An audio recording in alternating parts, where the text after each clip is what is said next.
In this episode, we are going to talk about a very unique Kenyan. Very unique.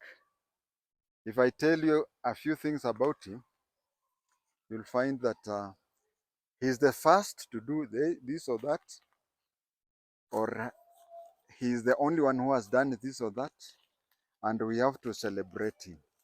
I had a privilege of meeting him a few occasions in Nakuru, but I'll come to that. Did you know that Mwithaga is the first and probably to date the only person who was in jail, but people voted for him?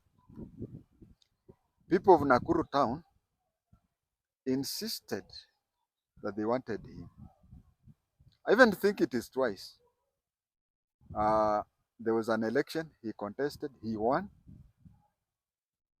When he won the elections, uh, he was arrested, uh, jailed. When he was in jail, uh, there was a by-election. He contested while he was still in jail. He won when he was in jail. And when he was in jail, the regulation then was that after you win, then you sign the returns. Those days, the district commissioner, nowadays called county commissioner, is was the returning officer. So you are supposed to sign those forms. Mwithaga's wife wanted to take those forms to jail so that Mwithaga feels in, but of course the government is the one which had jailed him wrongly, so it is the same government that blocked him from contesting, from signing those papers. And when they refused for him to sign, of course, in parliamentary language, if you miss, is it a number of consecutive sittings without the written permission of the speaker, then your seat is declared vacant. And of course, the speaker, those days, nowadays we have three arms of the government. There is the judiciary, which is independent. There is the legislature, which is independent, and the executive, which was independent. But those days, the judiciary used to answer to the president. The legislature used to answer to the president. So the speaker, there was no way the speaker would allow the papers to be signed, or would delay. Yeah, I think it would, the speaker to delay until the convict completes his jail term. There was no way he could do that. And so after two or three occasions, after one or two occasions, Mwithaga gave up and he supported another candidate. But I'll come to that. So today, I wanted you to have the brief understanding of what we are going to discuss, then we discuss it. Mark Waroiro Mwithaga was born on 21st December 2037 in Mathare, Nyeri. Yes, a lot of people hear of Mathare and they think of that mental hospital. We have new places which are named after old places, and the new places become more known than the old ones. Like New York. New York was named after York in Britain, but New York is, I think, the biggest town in the world. We have a small trading center between Webuye and Bungoma. The trading center is called Kitale. It is what Kitale was named after. Mathare, the mental hospital in Nairobi, was named after Mathare in Nyeri. Same applies to Muthurwa. Mudhurwa was named after Mudhurwa in Karatina. So he was born in Mathare. And yes, there is a hospital in Mathare in Nyeri, but this hospital is not a mental hospital. It is a normal hospital. I would guess to say that it is a level 5 hospital, if not level 4. So he was born in Mathare in Nyeri, studied in local schools. When he studied in local schools, he wanted to be a priest, wanted to be a Catholic priest. He went up to a seminary. While in the seminary, the Italian priest who was teaching them looked at him and told him that you can serve mankind better if you join politics. You have a very good organizational skills. Can you please leave priesthood and join politics? That is what he did, and he went to Nakuru. He left his home area of Nyeri and went to Nakuru, where he started organizing whipping. Is it in parliamentary terms they say whipping? He started whipping people to join KANU. Uh, he started whipping people to join KANU, and he was very effective. And can you guess when KANU opened a branch in Nakuru, he was its chairman at the age of 28 years. At the age of 28 years, he was the chairman of KANU.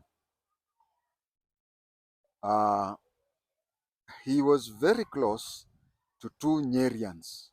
He was very close to two Nyerians. He was very close to Mwai Kibaki, and he was very close to J.M. Kariuki.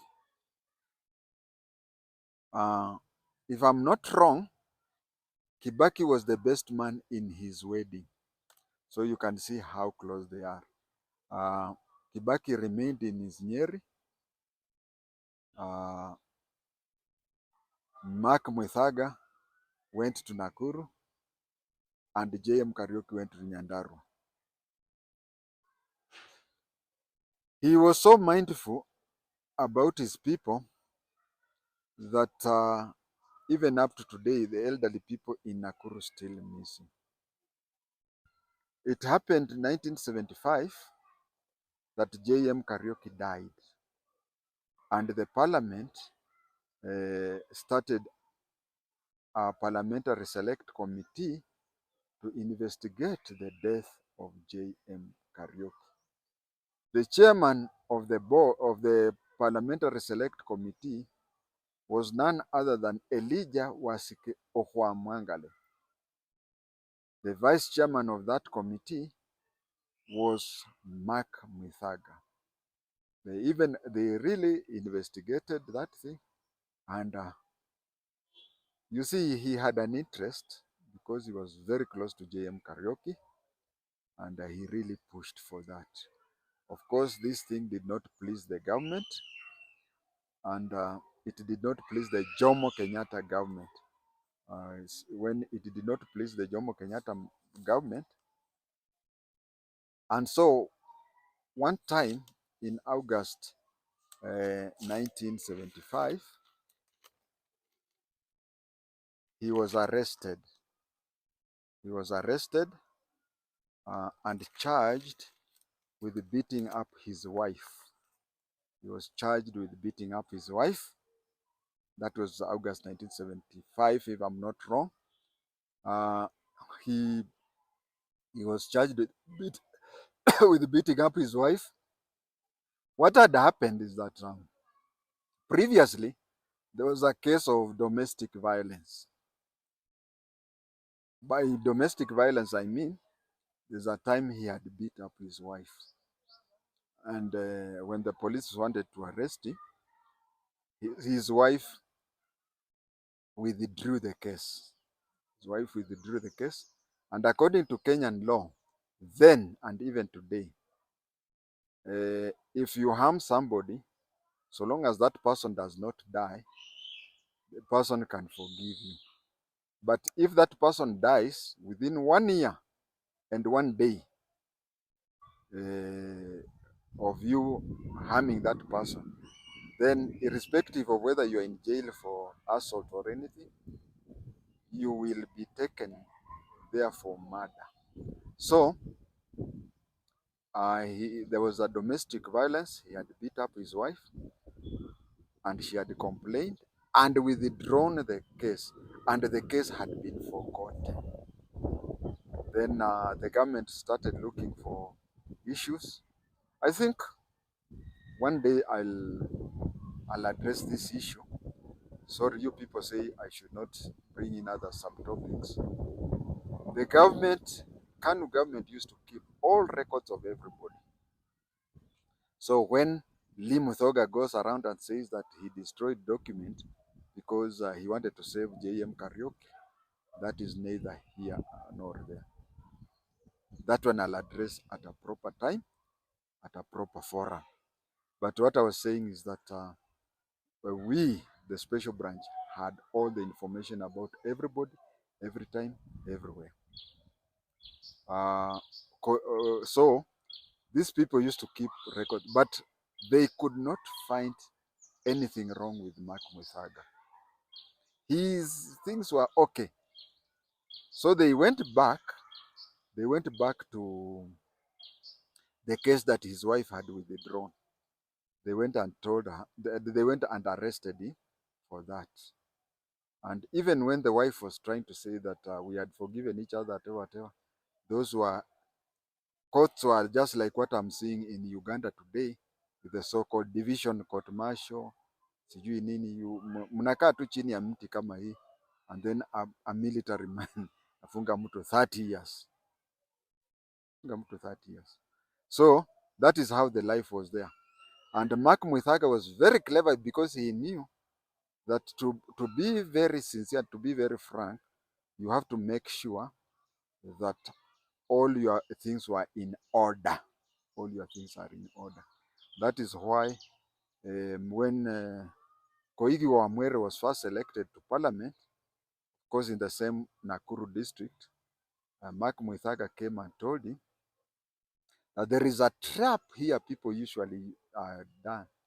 Whenever you come here and the trick then used to be people used to claim false mileage. And the government was very good at it. They knew everybody would claim false mileage. So you claim false mileage, they pretend not to know. And then you start talking things like which makes the government uncomfortable. That is when they now come out with their claims of false mileage. So the first time Koigi Wamwere went to parliament, Mark Mwithaga called him aside and said, please make sure that all mileage you make, none is false, because that is the trap they use on people. So again, I'm back and say that he had nothing that the government could. It is only that the unfortunate incident that at one time he had what we call a domestic violence that made it the government now to do what? To revive the case in the orthodox way. Then when he was taken to jail, a by-election was called. When the by-election was called, when a by-election was called, he won from just as I've said, when the by-election was called, he won it from behind the bars. But then another one had to be called. When another one had to be called, I think is it the second or the third? I'm not very sure, but a subsequent by-election was called, and he knew that it would be just going around circles. Then he felt that he should place there a person, he should endorse somebody whom he had confidence in. That is when he endorsed somebody called Willie Kamren. Willie Kamren. Willie Kamren became an MP because of his endorsement from behind the bar. He completed that term and went back and won his seat. When he won his seat, there is something that he did. You know, he looked at Nairobi Nairobi, there was and there still is this Kenya bus service. And Mombasa, there was and there is Kenya bus service. Now, these two Kenya bus services were this way. There were two branches. There was a Kenya bus service Mombasa, a Kenya bus service Nairobi.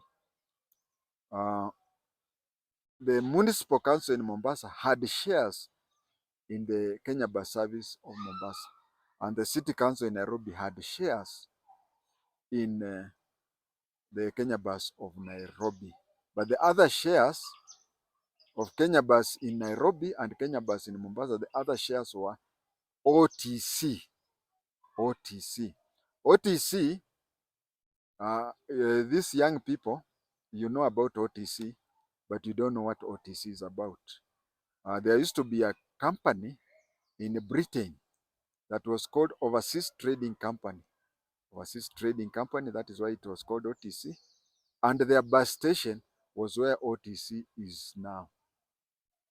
They had their own local franchise, which was called East Africa Road Services, EAS, East Africa Road Services, just the same initials like that one of a security company. So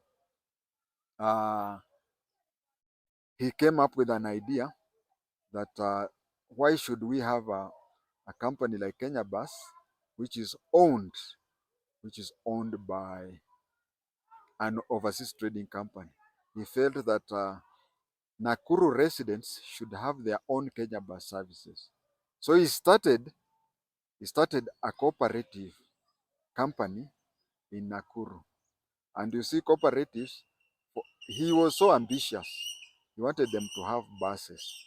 So he wanted to have them to have buses like Kenya Bus. That is what he wanted. So when you start a cooperative, the first 7 years usually are very problematic. But he wanted that thing to go out and start as quick as possible. So he went to freehold area, freehold free free area, yeah. The place is called freehold, but I think people call it free area. He had a plot there. So he took the title deed of the shamba and went to a bus company, to a bank where he used the title deed to buy the first 5 buses. And then he knew that with the time, you see, when people see 5 buses on the road, when they see 5 buses on the road, even in today's standard, but you see Nakuru in those years, 1980, he saw that if you would start that one, it would be like Kenya Bus but for Nakuru. It was called NATCO, Nakuru Transport Company. This thing annoyed President Moi because President Moi believed, not only President Moi, but KANU presidents, even Kenyatta, if you started a populist thing, they believed that, and that is why even JM Karaoke was not on good terms with Kenyatta, is because whatever he did, Kenyatta thought that it was a way of kujipendekeza kwa raia. At the same time, when Mark Mwithaga started NATCO, Moi felt that he was trying to become popular, and then maybe one day he'll contest Moi didn't want anybody to be popular on his own. So there was somebody who was the commissioner of cooperative. If you look at my videos, find that I've talked about him. He was called Birgen. Birgen had powers. In Kenya, we had people who were semi-gods, like Gashanja was commissioner of lands. He could come and declare your title deed invalid without any reason. And Alfred Birgen was the commissioner of cooperative. He could just come and declare your cooperative ABCD. He was so powerful that even the minister for cooperative did not know anything. Some of the things within the ministry of cooperative. Imagine he was the commissioner of cooperative under the PS cooperative, under the assistant minister cooperative and us under the minister for cooperative. But there are so many things that his bosses knew of it. His bosses knew of it while from the TV primetime news. So Birgen came and declared NATCO cooperative as was registered in a wrong way. So he suspended the registration. The buses were stopped, and then some people came with the salt and mixed with the. I'm not a mechanic, but that is the information I received when I was in Nakuru, that his people came and mixed salt into fuel or somewhere in the engine, and that was the death of NATCO. One thing that Mark Mwithaga is unique about other people is the way he named his children. I am a poor imitator of him, but anyway, let's start with him. Uh, he named his kids in names that were not tribal. He named a kid Marsabit to remember when Kenya was fighting for independence, he was detained in Marsabit. He named another kid Madaraka, and so on and so forth. So he named his kids, he gave them national names.